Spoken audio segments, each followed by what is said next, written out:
السلام علیکم ورحمة الله. تیر ورځ بجاوړه کې یو حادثه راغلی وه. نو هغه حادثه د کس تاسو وینئ د سرباز چې کوم کس د خبرې کوي د زوی د ونیز سپي چلی او هغه سپی نیولی و او دغه بیا زوی یې هسپتال ته یوړه چې هسپتال ته یې یوړ ډاکټر له یې دوی ورکړه هغوی ته یې وویل دله ستن واچوي که نه دا نیولي سپي چلی دی. هغه ډاکټر ورته وویل د ستنې ضرورت نشته دی او دغه دی دا دی ټیک دی او دله دوی ورکړه. دا د پلار دا خبره کړې ده چې یو طاقت کې دوی ورکړه د چینجو دوی ورکړله او د هغه نه پس بیا زما دوی له ورکولو یو میاشت سفر مې ورکړه. زما زوی به روزانه کمزوره کېدل او دغه ټایم چې بیا اخر کې مې ډاکټر له بیا راوړه هغو ته بیا مې ورته وښوده دا خو ورځ دا ډېر کمزوره شو تاسو کومه دوی راکړې وه هغه ما ورته په ټایم ورکړه او ټیک نه شو.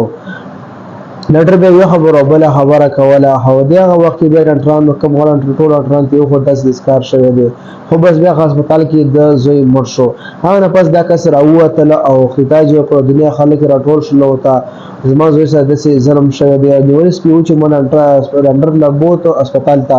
خو هغوی دا ویل دلته د ستنې ضرورت نشته او ستنو ته مه لګوه. خو هغه وخت بیا ته د سرباز راغلی دی. د سرباز بالکل د کس خبرې اورېدلې دا باجوړ کې دا واقعه راغلی ده. تاسو د سرباز کتلی هم شئ نو داسې د سرباز ډېر ښه انسان دی ما ته ښکاري باجوړ دپاره. نو دغسې واقعه راغلې وه او ما تاسو سره شریکم ځکه چې ډاکټران هم نن سبا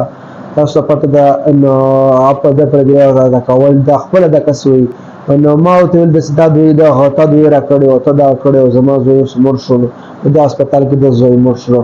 نو یو خبره دا خو نن سبا هر سړی هسپتال په لیونی سپی هغه په جراثیم وي خوله کې چې نو هغه غوڼ بدن وجود کې خورېږي ورو ورو که نه سړی بیا د زړه ډېر خامخا